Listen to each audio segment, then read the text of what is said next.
રાજકોટ શહેરના રાજકોટ તાલુકા પોલીસ સ્ટેશનમાં 2023માં એક ગુસ્સીટોકનો ગુનો દાખલ કર્યો હતો, જેમાં છેલ્લા 22 માસથી ભરતભાઈ દાનાભાઈ મુછડિયા નામના એક આરોપી નાસ્તા ફરતા હતા.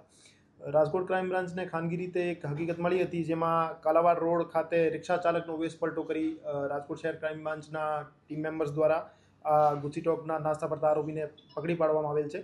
આ આરોપી વિરુદ્ધ રાજકોટ ગ્રામ્ય, રાજકોટ શહેર અને બીજા અન્ય પોલીસ સ્ટેશનોમાં મારામારી, છેતરપિંડી, ફોર્જરી અને ખોટા દસ્તાવેજ ઊભા કરવા બાબતના, લેન્ડ ગ્રેબિંગ બાબતના ઘણા બધા ગુના દાખલ છે.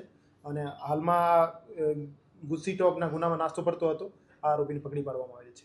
રાજકોટ તાલુકામાં જે ગુસ્સીટોકનો ગુનો દાખલ થયેલો છે, આ ગુનામાં એ નાસ્તો ફરતો હતો. આ સિવાય એના વિરુદ્ધ પડધરીમાં, શહેરામાં અને રાજકોટ તાલુકામાં, કાલાવાડ રૂરલમાં, ગાંધીગ્રામ પોલીસ સ્ટેશનમાં, પુરાનગરમાં ફોર્જરી, મારામારી અને લેન્ડ ગ્રેબિંગના ગુના દાખલ થયેલા છે.